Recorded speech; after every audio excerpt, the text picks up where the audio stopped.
Our National Committee woman? Okay.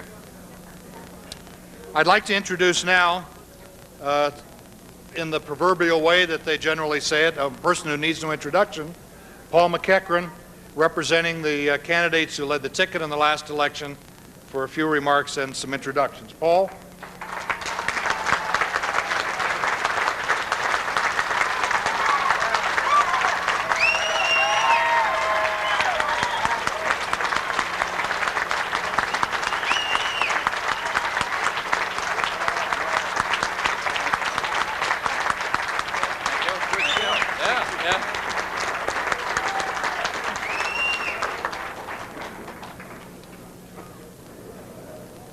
I have 2 minutes. It reminds me of the story about Woodrow Wilson when he was asked how long it took him to prepare a 20-minute address, and he said, well, I can do that in a day or so. Then he was asked how long it would take him to speak for 2 minutes, and he said, well, that would take me about a week. And they said, well, they tried one more. How long would it take you to prepare a talk if there was no limit? He says, well, I could begin right now. The one thing that we can all agree on, we can all agree that it's nice to see the Republicans finally acting like Democrats. And it's sort of too bad what's happening to the Vice President this week, but I can tell you, I know I could tell him what went wrong. He was doing great out in Iowa until he called upon America's Governor, John Sununu, to go out and help him, and it's been downhill ever since.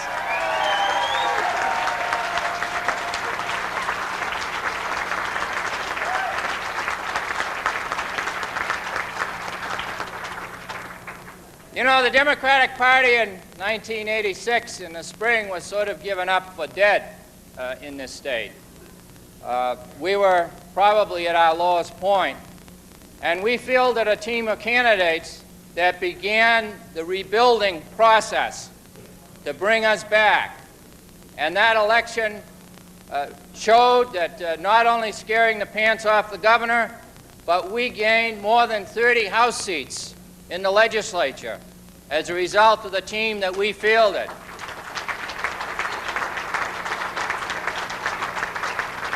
And I'd like to introduce them to you now. In the 2nd District, a candidate who competes against Gene McCarthy for the title Poet Candidate, Lawrence Craig Green.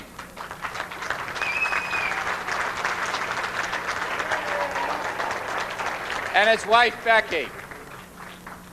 And in the 1st District, a man who now has gone on to great fame and fortune as a stockbroker and as a handler for Congressman Dick Gephardt, Jim Demers.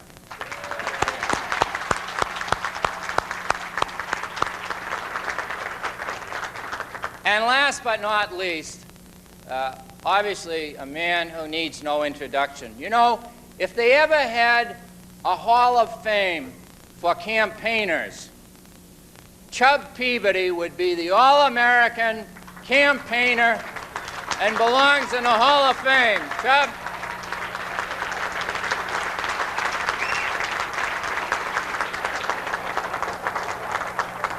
I don't see Tony, am I correct? One last message. This is all going to be over Tuesday. New Hampshire doesn't turn into a pumpkin. We want to tap into the enthusiasm that's here tonight and it's been here for the last year to begin to make this a two-party state. We'll all be better off. Thank you.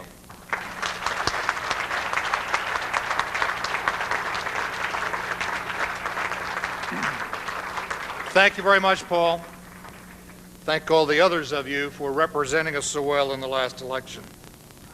I'd like to introduce some other folks. We had a list of Democratic mayors to introduce. Tonight I've only seen one of them, and that's Jim Donchis from Nashua. Jim?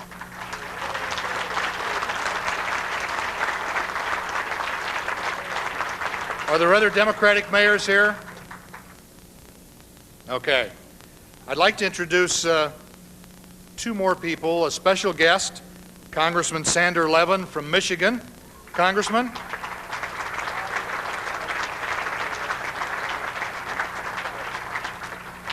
And my favorite congressman, Norm Demores, former Congressman Norm Demores.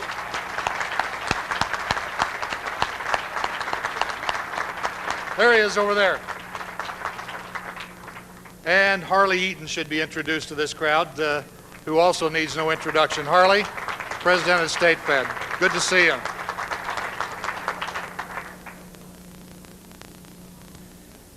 Now, for what we came tonight to do, other than eat a meal of food and share in fellowship and fun with our friends and neighbors, to listen to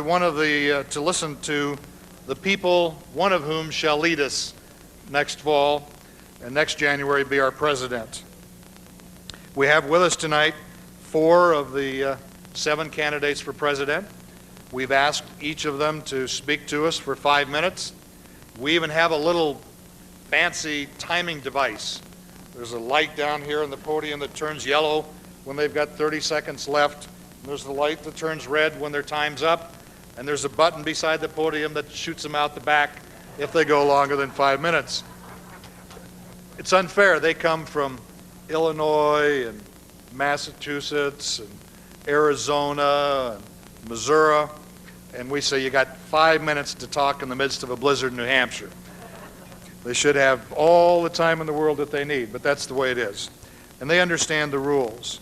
So we'll get right with it. Before we started tonight, someone from their staff represented them, and they drew lots or selected in one way or another the order in which they would speak. The first speaker tonight has with him a beautiful date, who I understand is a great supporter and aid and assist, and I'd like to introduce first Kitty Dukakis to the audience.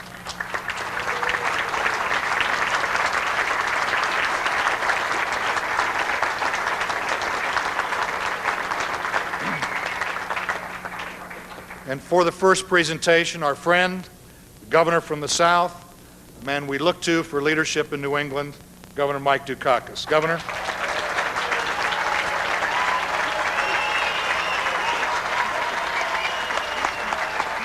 Thank you all very much. Thank you. Thank you. Thank you all very much. Thank you all very much. Thank you. Thank you. Thank you. Thanks, Lauren, very much. You know, since I'm the only one of these guys who stayed within my 5 minutes at the convention, remember? If I slip over 2 or 3 minutes, you won't give me the hook, will you, Joe? It's great to be here with all of you and to join Bruce and Paul and Dick. You guys getting along? Anything I can do to help? And to be back here a little less than a year after I spoke to this very gathering last year at a time when I was trying to make up my mind. And I just want to begin by saying to all of you that this has been a wonderful experience for Kitty and me. You've been terrific, and we're very grateful to you. It's been an interesting experience. Paul talked about the Republicans acting like Democrats. I mean, Dole beating Bush over the head and saying he's not much of a leader. Bush beating Dole over the head and saying he's not much of a leader. Of course, I agree with both of them, and I know you do too. And kind of reminds me of what Abe Lincoln used to say about Democrats. He said, the Democrats sounded like cats fighting in the night. Except that when you woke up in the morning, you realized that all they were doing was making more Democrats. I hope that's not what the Republicans are doing. I think 1988 is going to be a very, very good year for the Democratic Party. It's going to be the year we say goodbye to Ronald Reagan.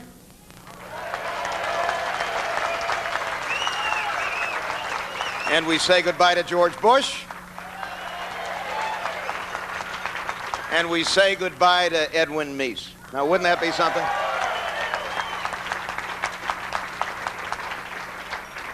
And in just 4 days, the people of New Hampshire will go to the polls. And you'll be casting your votes on America's future. It'll be a choice between repeating the mistakes of the past and tackling the challenges of the future with confidence, with enthusiasm, and with optimism. A choice between easy answers and real solutions, between looking for scapegoats and making the investments that will enable us to outproduce, outmarket, outinvent, and outcompete every nation on the face of this globe. Because we Americans are ready for a change, and 9 months from now we're going to get it. And there's going to be a Democrat in the White House.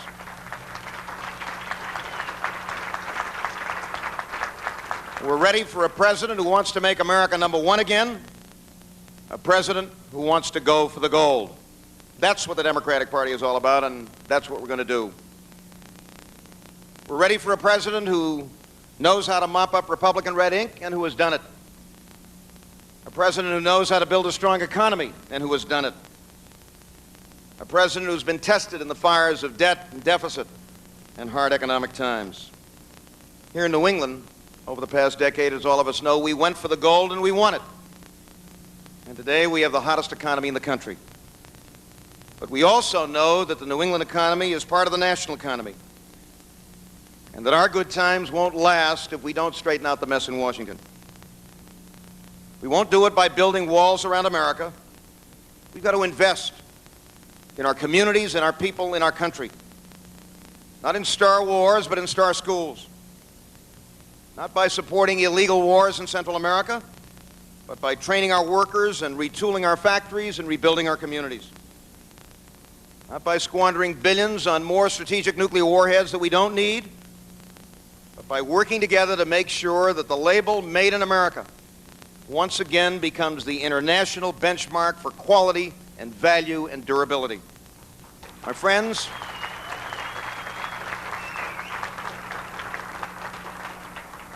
that's what this election is all about, building the future together, building the future with a sense of partnership and with a sense of hope and with a sense of confidence.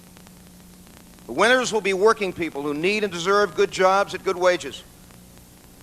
And today, to all of you who want a vibrant and growing America that can take on its foreign competitors and beat them, I say join with us. The winners will be welfare mothers who, with real training for real jobs and daycare for their children, can lift themselves out of poverty permanently. And today, to all of you who believe that dignity and education and training for real jobs is what this country is all about, my message is join with us.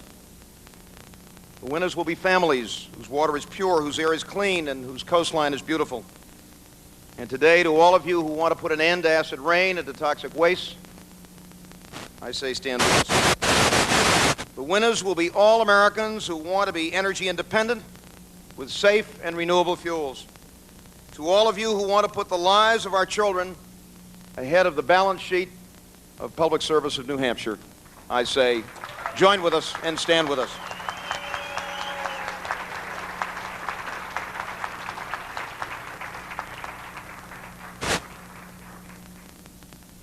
You know, the end of the next decade will mark the beginning of a new century. It's time for us to reach out, to reinvigorate the best of our old values and traditions, and create new solutions to meet the challenges of the next century. Our party has a very noble heritage, and we need a president for the 90s who can build on that heritage. A president who knows how to make change work for us and not against us. A president who can make a real difference in the lives of real people. A president who believes in the American dream. The dream that brought my father and mother to this country 75 years ago. The dream that has made it possible for me, a first-generation American, to be the governor of a neighboring state and to come before you as a serious candidate for the presidency of the United States. My friends, I don't want America to be number 1, number 3, or number 2, or number 5, or number 7. I want us to be number 1. I want us to go for the gold, and I want us to win it. And I simply want to conclude by saying to all of you that Kitty and I appreciate your warmth, your hospitality, the wonderful reception we've had here from our neighbors to the north. I have only one regret. I thought the governor of New Hampshire would be here to welcome me officially.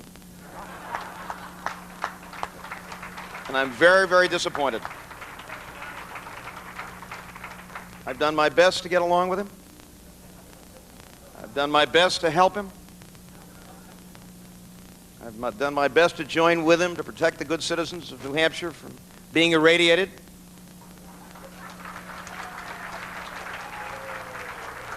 And I'm not sure he appreciates what I'm trying to do. But then if I were the chairman of the Bush for President Committee, I might not be showing my face anywhere tonight myself. Thank you all very much. You've been terrific. We love you.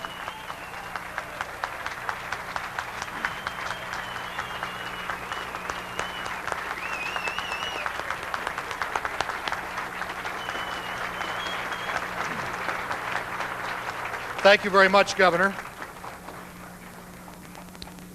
Next, I'd like to introduce a woman who not only has traveled all over the United States helping her husband and encouraging Democrats, but I believe rode a bicycle all the way across the state of Iowa, Hattie Babbitt.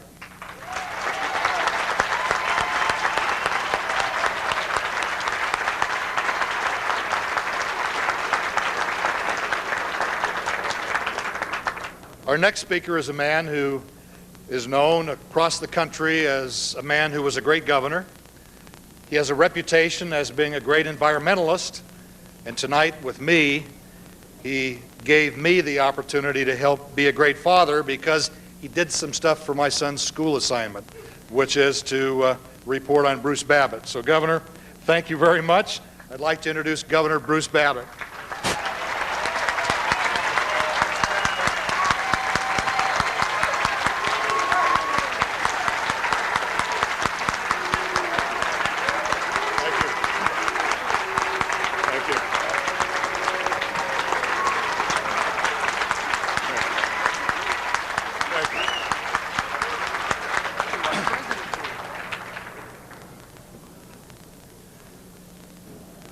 Thank you, Lauren. I was hoping that you would make it real clear that I am the former governor of Arizona.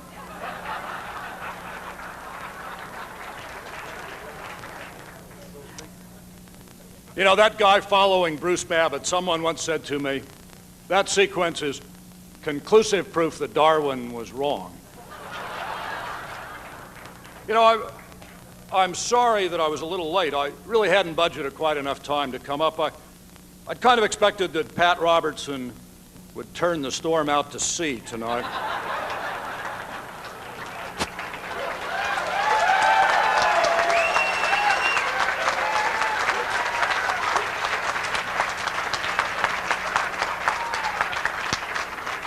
You know, and I kind of thought after the fact we should have just told him that this was the 700 Club rather.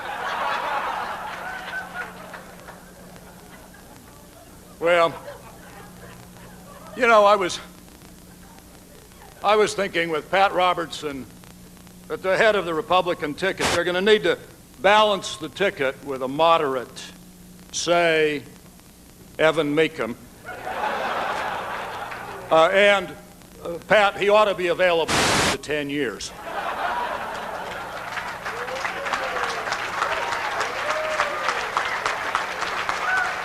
All right.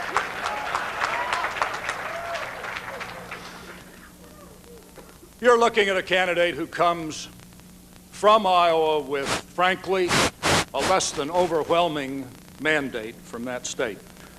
But you're also looking at a candidate who intends to stay in this race.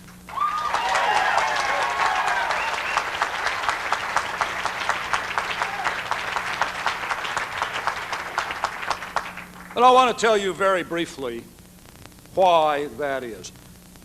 We're in serious danger of running a campaign, an entire campaign for President of the United States, without once coming to grips with the central challenges facing our future.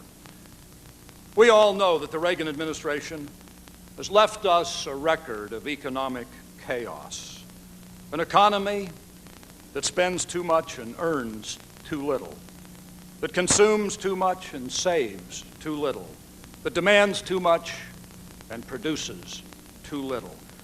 It's a politics of instant gratification, a politics of living today by stealing from the future. And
to win World War II, and just as it took sacrifice to surmount a Great Depression, we're the people who pushed back a frontier, settled a continent, built a democracy, liberated Europe, and reached for the moon.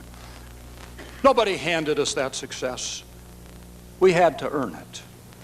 And just as it was worth it then, our challenge today will be worth it, because you see, it'll lay the foundation for the future, for a generation of growth and prosperity, with resources to educate our children, to care for our parents, to create jobs and opportunity, to clean up the environment, to provide the basis for lasting peace. This election is not only a test of candidates. Ultimately, it's a test of the American system. Ultimately, a basic test, whether we, as a people, are still ready to meet great challenges, still ready to work together for a common goal, still ready to see our interests as something greater than just ourselves. And I don't think we should ever try to intimate that the American people aren't willing to pass that test, because I think American history and my own life experience tells me otherwise. Nothing, not one election, not 10 elections, or even 100, will ever convince me that the United States of America is incapable of rising to an honest challenge. Now, in closing, let me be direct, even blunt. New Hampshire has within its grasp the power of life or death over my campaign. There are those who will tell you that my candidacy is over. They're the same people that tell you that your vote really doesn't matter. They're the cynics of American politics. They preach the conventional wisdom because they have a stake in the status quo. But they're not always right. In fact, they're usually wrong. And on Tuesday, you have an opportunity to prove them wrong again. I don't expect to win the New Hampshire primary. What I do need to do, what you need to do, is to send a message to the rest of America that here, in the snowy hills of New England, a message of courage and challenge and hope was kept alive. Thank you very much.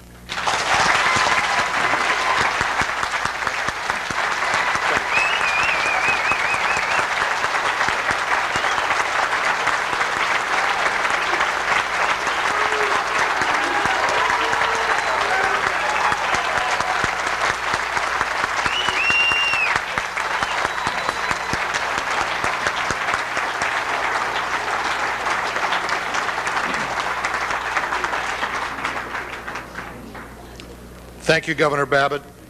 I don't think you ever need to worry that someone may confuse you with that other fellow, Meekum.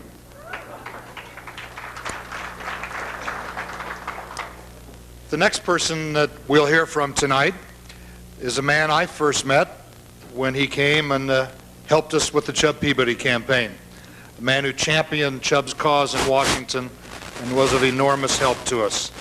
Seems like almost another senator from New Hampshire. Senator Paul Simon, however, from Illinois. Senator? Thank you, Lauren. Thank you. Thank you very, very much.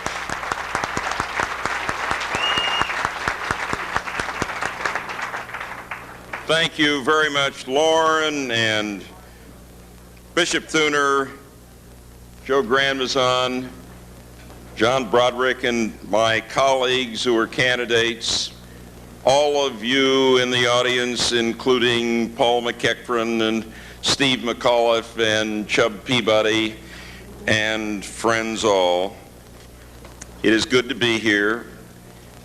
And let me just add, while there are differences among the candidates, each of us here is united in believing that any of us here would make a much better president than any Republican candidate out there.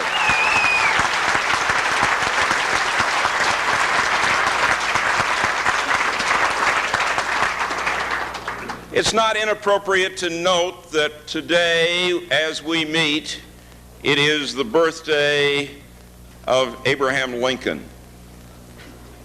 Abraham Lincoln's first great speech was as a 28-year-old state legislator when a New Englander by the name of Elijah Lovejoy from the state of Maine was killed in Illinois by a mob for his anti-slavery views.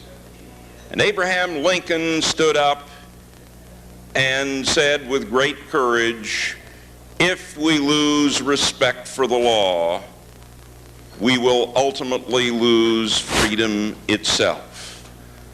It's something that Ronald Reagan and Ed Meese and Colonel North and a lot of other people should be listening to. What he said was right in 1838.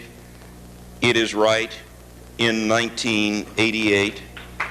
But Lincoln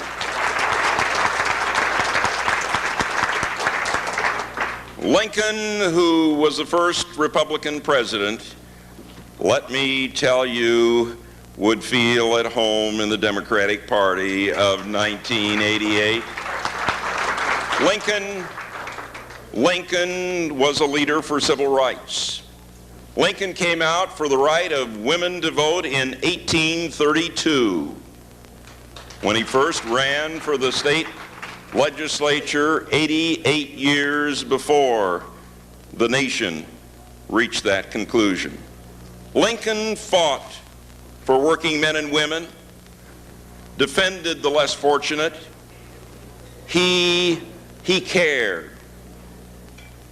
And a party that doesn't follow that tradition doesn't fit the mold of Abraham Lincoln, whether it is the Republican Party or the Democratic Party.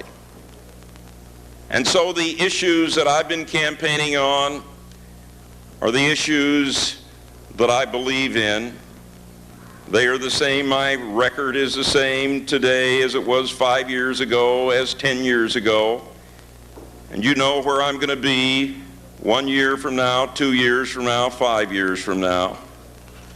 It is to see that we have jobs, decent jobs for all Americans, that we have quality education, and we make priority out of education once again, that we protect our environment, whether it is from the threats of nuclear energy or toxic substances or what the threat is, that we provide long-term care for seniors. We're the only industrial nation on the face of the earth that doesn't take care of our parents and our grandparents, and that we care enough to see that while we have a deep commitment to defending freedom, we seize and create every possible opportunity, every responsible opportunity to move away from the arms race.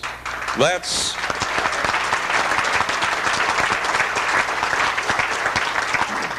where I have been.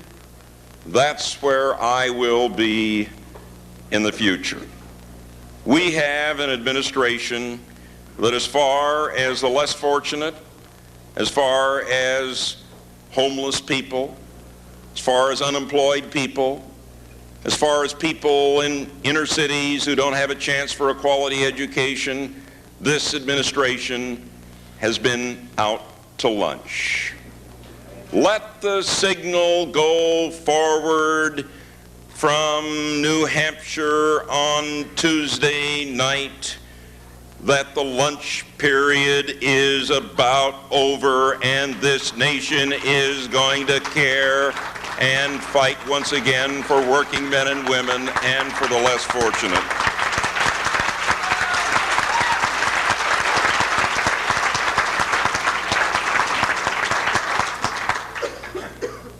Some may think it's old-fashioned to be a party that cares, that faces its problems, whether they're fiscal problems or social problems or what they are. If that is considered old-fashioned, I'm pleased to be old-fashioned. What limits this nation is not our talent or our resources. What limits us are our dreams and our leadership.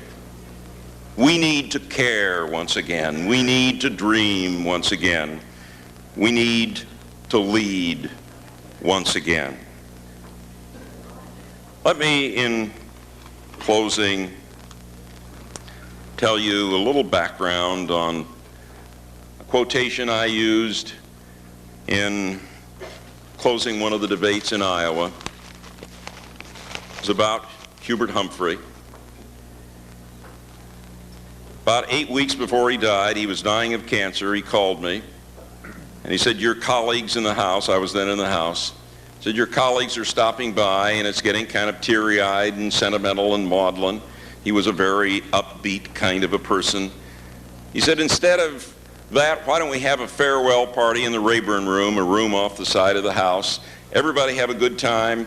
And he said, "We'll all say goodbye and that'll be it." Well, I said, "Let me think about it." And I got thinking about it, and a farewell party just didn't sound like the right kind of a thing. So I talked to Tip O'Neill, and I said, "How about having Hubert Humphrey speak to the House?" And Tip said, "It's contrary to all tradition. We don't let senators speak to the House. You don't know how demeaning it is to the House to have a senator speak to the House." But he said, "I think it's a great idea." He said, "Talk to John Rhodes. I think John will probably," he was then the Republican leader, he said, "I think he'll probably veto it. But let's see what happens." I talked to John Rhodes. He said, "It's a great idea." Well, he came, and of course we all knew he was dying, and he knew he was dying. Luke, the old doorkeeper in the back of the house, said, "I've been here 30 years. I've heard kings and presidents and prime ministers welcomed. Never heard anyone receive an ovation like that." Congressman Joe Fisher told me later, he said, "I had tears running down my cheeks. I didn't want to look to my right or left because I didn't want my colleagues to know." And I found out afterward we were all in the same boat. But Hubert Humphrey got up. He had no prepared text in front of him.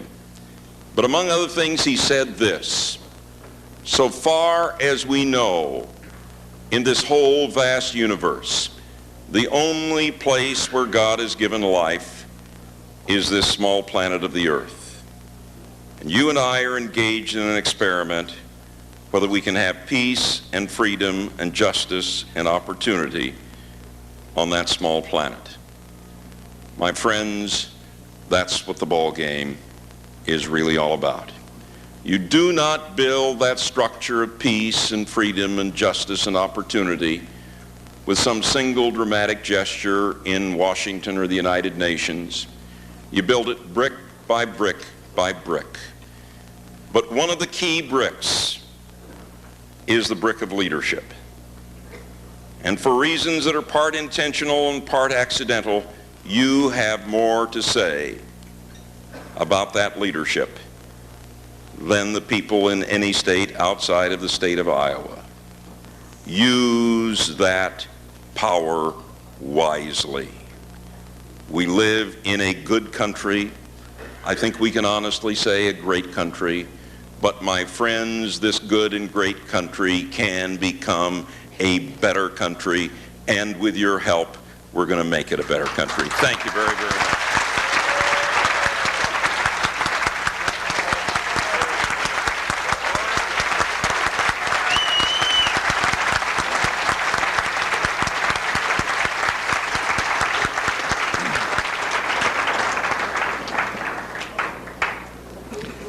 Thank you, Senator. We have an interesting group of candidates. We have a governor and a former governor. We've got 2 senators and a former senator. We have a minister. We have only 1 congressman running. And that should give him a sense of special privilege and priority. Congressman Dick Gephardt, we're pleased to have you with us tonight. We know that New Hampshire winters aren't nearly as bad as they are in northern part of Missouri, so you should be used to it. Welcome to New Hampshire, Congressman.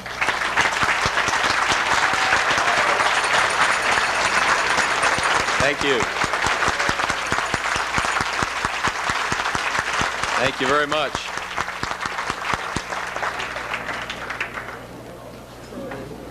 Democrats of New Hampshire, in November of 1988, we're going to defeat the Republicans and take the White House back for the American people.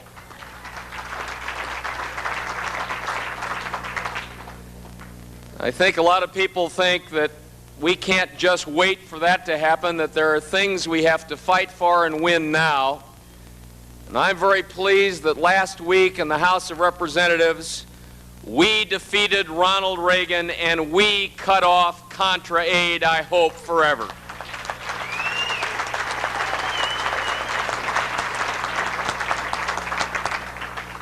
Now, it's been a most remarkable week on the campaign trail. A week that's really been unlike other weeks, and you are there. To begin with, George Bush really isn't doing very well. I really kind of feel sorry for Bush, but I tell you, it couldn't happen to a nicer guy than John Sununu.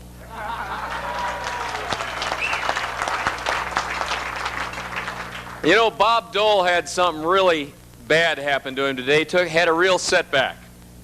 He got endorsed by Al Haig. You know, I'm in charge here. You remember him?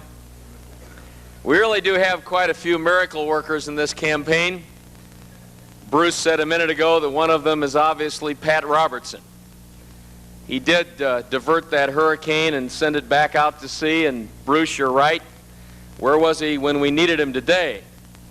But I think we got a better agenda for Pat in 1988. Let's send Pat Robertson out to sea. Now, I've been attacked lately in this campaign, and that's okay with me. For example, Paul Simon called a news conference today here in New Hampshire and attacked me for voting to cut taxes in 1981 and again in 1986. Now, let me repeat that. Paul Simon called a press conference today in New Hampshire and attacked me for cutting taxes. Well, I'm here tonight to say I did it. I really did it. I voted to cut your taxes, your individual income taxes, in 1981 and 1986. And you know, Mike Dukakis has attacked me for the same thing. Well, I'm tempted to yield the rest of my time tonight so that they once again can attack me for cutting your taxes.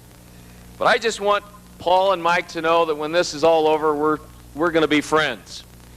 And if they keep telling people that I'm a tax cutter, then we're even going to be better friends than we are today. The other day I was out in Iowa, and to show you how intense and focused this campaign has gotten, I was riding in a car on our way to the airport in Cedar Rapids. And I was in the front car in the driver's side in the back seat. We had another car with the media in it. As we got out to the airport, there was an intersection. It was after one of these snowstorms. And we didn't have a stop sign, the other people did. So we drove into the intersection, and I looked up, and sure enough, here was a car coming, lickety-split at us. He couldn't stop. I knew he wasn't going to be able to. He hit his brakes and slid into the back of our car, knocked us around. And then the second car in our group couldn't stop and hit the car that hit us.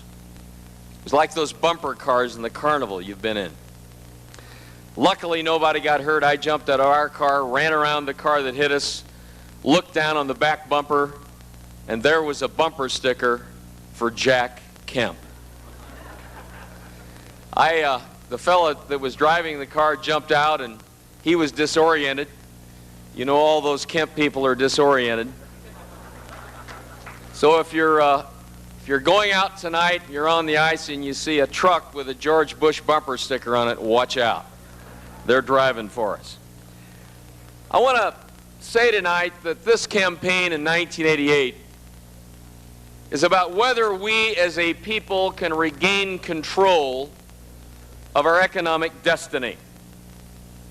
I've been in 49 states in 24 months. I've had a chance to be in every corner, in every part of this country. And what I see is that we're a country that is beginning to be in economic decline. We're trading in $15 an hour jobs for $5 an hour jobs. And Ronald Reagan loves to crow about all the new jobs that have been created. Take another look. 2/3 of the jobs created in the last 7 years are poverty level, are below jobs. And whether you're in the Middle West or the East or any other part of the country, the phenomena is the same. It occurs faster in some places than others. But what we're facing is a loss of the American standard of living, and all the hope and all the opportunity and all of the social issues that depend on making this economy go forward rather than backward. I think everybody knows the challenge for America in the next 20 years. It's to compete in a world marketplace that today is intensely competitive, and to do it while we hold our standard of living. And we all know the new policies that must be put in place. A trade policy that asks our neighbors to treat us as we treat them. A budget policy that doesn't have the federal government borrowing 80% of our net private savings every Tuesday morning. A research and education policy that doesn't spend all of our money on defense but puts needed investments in what will make us truly strong again, and innovative again, and creative again. And management in our country that's looking at how to make things with quality rather than worrying about mergers and takeover attempts and paper profits. Paying attention by corporate leaders to making America work again. A lot of people say that we can tinker at the margins, that we don't need bold new policies to move our country in the right direction. I say they're wrong. I say those that say that we can tinker at the margins are really saying that we should manage decline and that we should accept decline. Well, I don't accept decline, and I don't think you do either. And in 1988, we Democrats are going to bring back new policies and a new spirit to this country, so that America is not in decline. The other day, the president wandered out to Cleveland and gave a speech. And in the speech, and I heard it over C-SPAN on the television late at night, he made the statement that the trade deficit figures are a sign of strength in the American economy. When I heard him say it, I snapped off the television and snapped it back on again. I thought maybe the sound was messed up and I hadn't heard him right. Then I thought maybe he got his cards mixed up and maybe he got number 5 where number 4 should have been and he didn't mean what he said.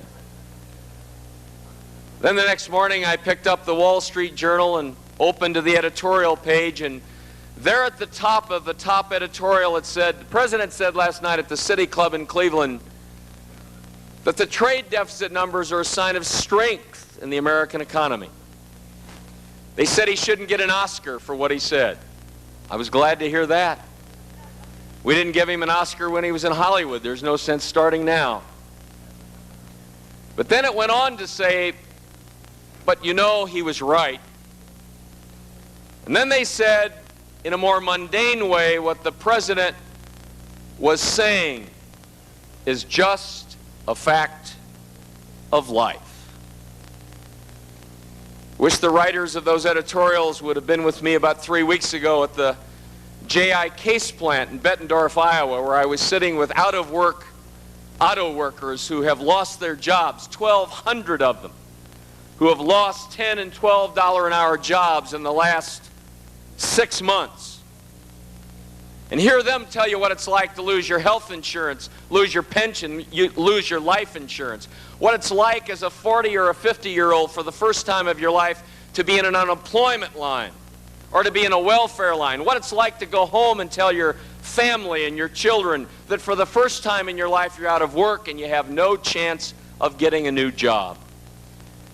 Or they'd come in front of the 3,000 Farmall employees in the same town who in the last year have lost their jobs, $10 and $12 an hour jobs, and tell them it's just a fact of life. Or tell the 2,000 Caterpillar employees, again in the same town, who are about to lose their jobs in an 8-year-old plant that's being closed in the next 6 months, and tell them it's just a fact of life. Or come to an electronics plant where I was here in New Hampshire a few weeks ago and tell the people who have taken 3 pay cuts in the last 2 years that coming from $10 an hour to $6 an hour is just a fact of life. Well, ladies and gentlemen, I don't like those facts of life, and I don't think you do either. And we together in November, beginning in November of 1988, are going to change those facts of life. We're going to make this one country and one people and one economy and one future. And we're going to make America great and good and strong again. It's your fight too. Thank you very much.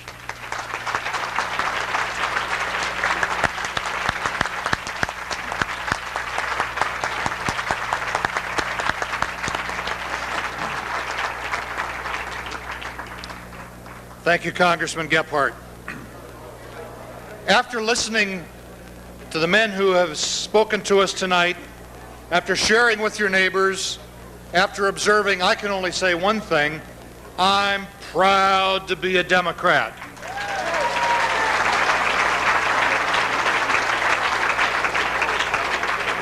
And I'm proud that the leader of the Democratic Party in New Hampshire is Joe Grandmaison, and Joe is going to give us some concluding remarks. Joe? Thank you. What a great night for the New Hampshire Democratic Party. Really. Spectacular night. When Jackie and Ramsey and I started working on this, and Sylvia Chaplin, we all trudged into the office this morning and our jaws were down to our chest because we said, look at this, a foot of snow. What did we do wrong? Let the record show that the New Hampshire Democratic Party, unlike our competitors, the Republican Party, who canceled their event this evening, like hell, we came because we care. God. I mean, George Bush would call them pansies, wouldn't he? What the hell is a foot of snow among friends? Well, while the waitresses are passing out bottles of champagne to each table so that we can properly honor our guests, I would like to take a few moments to make a presentation to what has become a significant media outlet in our country. If you'll permit me to read this citation. The New Hampshire Democratic Party wishes to make a special acknowledgement. Could we have quiet, please? Could we ask you to please quiet down? Thank you very much. The New Hampshire Democratic Party wishes to make a special acknowledgement of the exemplary television coverage by C-SPAN during the 1988 presidential preference primary.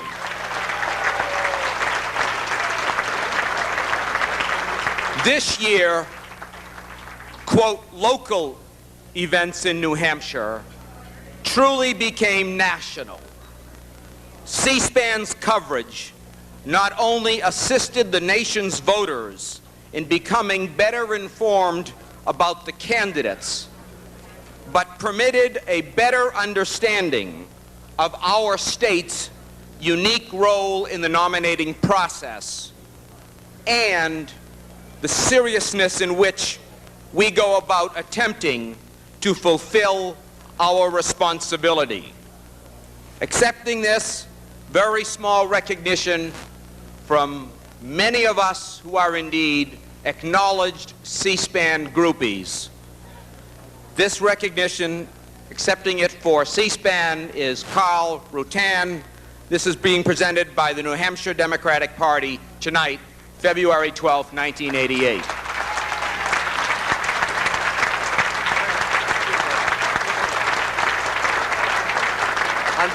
On behalf of everyone working in Washington and roaming New Hampshire, we appreciate it and thanks for watching.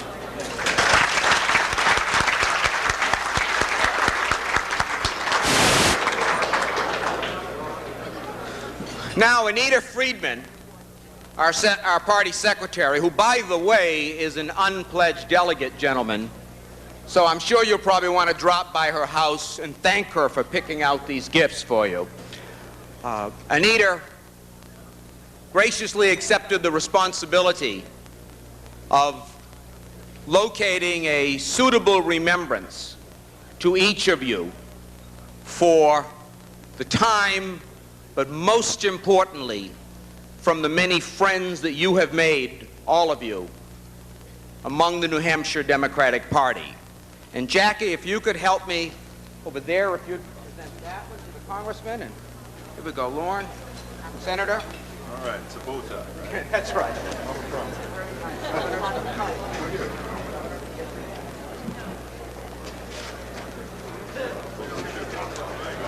Just a very small remembrance to say thank you very much.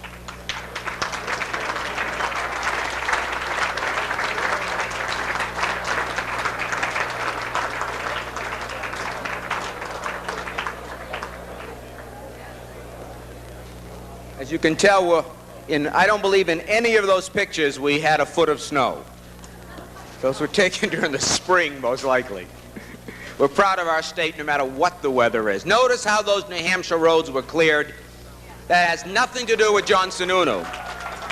That has everything to do with those people working those trucks who are all Democrats. Don't you kid yourself. We're pleased tonight, by the way, to acknowledge our many friends in organized labor who have joined us, a key element of our successful New Hampshire Democratic Party.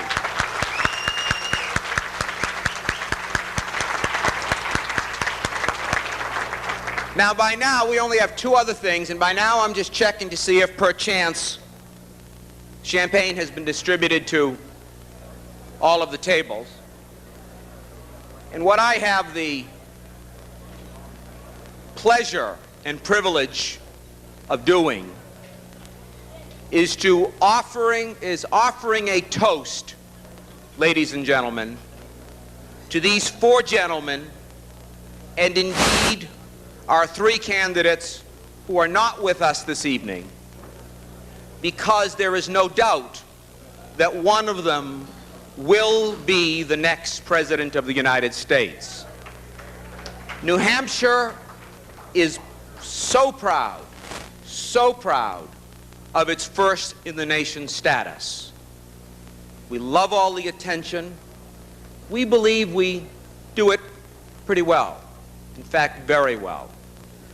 But what we want to make certain the four of you gentlemen know is how much we appreciate the honor you give us in permitting us this role in the nominating process.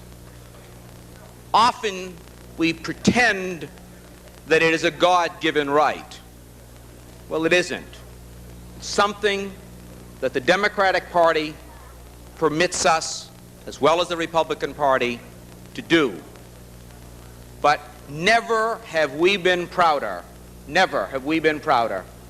than your representation of our party, our cause, during the past several months.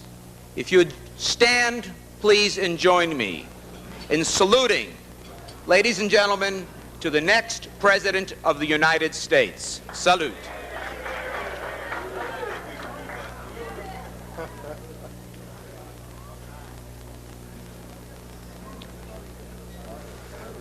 Now, obviously, you're welcome to keep toasting as long as you have champagne on your table. But the truth is, we can't afford to lose any Democrats in New Hampshire.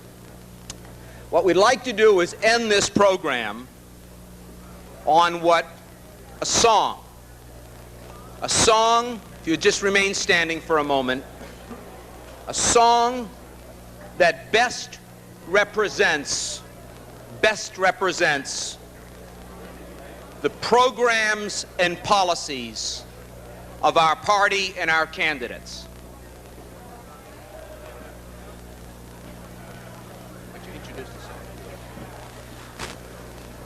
If you know the words to this song, I invite you all to join along. Let there be peace on earth, and let it begin with me. Let there be peace on earth, the peace that was meant to be, with God as our Father, we are family. Let us walk with each other in perfect harmony. Let peace begin with me. Let this be the moment now. With every step we take, let this be our solemn vow to take each moment and live each moment in peace eternally.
includes tonight's coverage of the campaign activity leading up to next week's first-in-the-nation New Hampshire primary.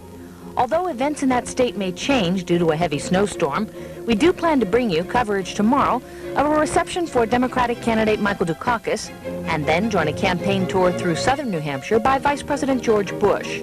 We'll also bring you a live viewer call-in program with the publisher of the Manchester Union Leader, Naki Loeb. That's tomorrow on Election 88, beginning at 5:45 p.m. Eastern Time, 2:45 for our West Coast viewers. Portions of this evening's program